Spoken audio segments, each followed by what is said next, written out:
ज्ञानदायी शनिवार करणार आहोत. आपला हा आनंददायी बरोबरच ज्ञानदायी सुद्धा आपला झाला पाहिजे. तो कसा करायचा? चला कीबोर्ड विषयी माहिती घेणार आहोत की ज्यामध्ये आपण मराठी टाईप केलं की इंग्रजी भाषांतर त्याचं कसं होतं. म्हणजे मराठी मी बोललोय पण मला त्याचं इंग्रजीत वाक्य बनवायचं. मग आपल्या मनात अनेक प्रश्न तयार होतात. मग ते काम सोपं करण्यासाठी आपण आज मोबाईलवरती गुगल कीबोर्डचा वापर करून मराठी वाक्याचं इंग्रजी वाक्यात कसं भाषांतर करायचं किंवा ट्रान्सलेट करायचं आपल्या मोबाईलद्वारे शिकणार आहोत. त्याला हव्या असलेल्या मराठी वाक्याचं इंग्रजी वाक्यात कसं भाषांतर करायचं ते पाहू.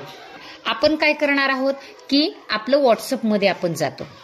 व्हॉट्सअपमध्ये गेल्यानंतर आता काय करणार आहेत आपण आपला कीबोर्ड नेहमीचा ओपन करतो की नाही. पहा दिसते सगळ्यांना.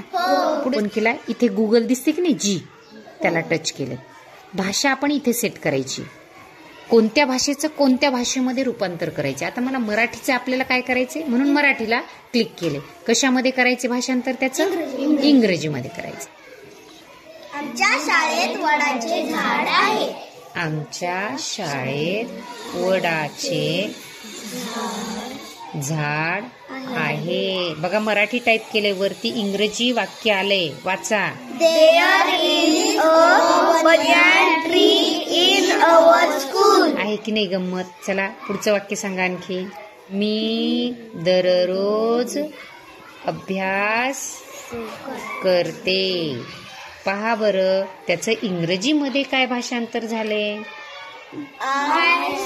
Study every day. छान. अजून सांगा वाक्य. आमच्या मॅडम छान शिकवतात. आमच्या मॅडम छान शिकवतात. पहा. चला सांगा.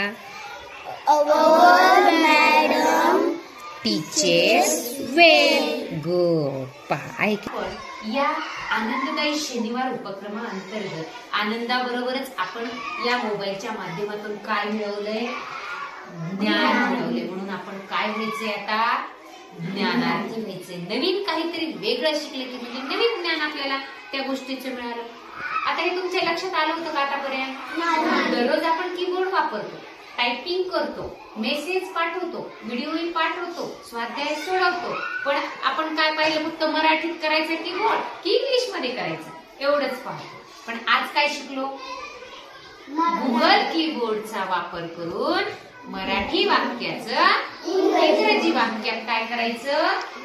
रूपांतर. चौथीलाच आपण किती छान वाक्य वाचले की नाही. मग आता आपल्याला मराठी तरी येते पण मराठीप्रमाणेच आपले इंग्रजी पण भाषांतर असेल किंवा बोलणं असेल, लिखाण असेल किंवा आणखी वेगवेगळ्या कोणत्या मराठी शब्दाला कोणता इंग्रजी शब्द वापरायचा हे यामधून आपण शिकणार आहोत की नाही. मग आणि ज्ञानार्थी बनता आलं पाहिजे. म्हणून आपण आता या कीबोर्डच्या माध्यमातून काय होणार आहोत? ज्ञानार्थी बनणार आहोत. नवीन काय शिकलो आज आपण? मग छान. मग आता दररोज आपण काय करायचं? दररोज 10 वाक्य मराठीत लिहून घ्यायचे आणि त्याचा गुगल कीबोर्डचा वापर करून काय करायचं? त्याच्यावर कशात भाषांतर करायचं?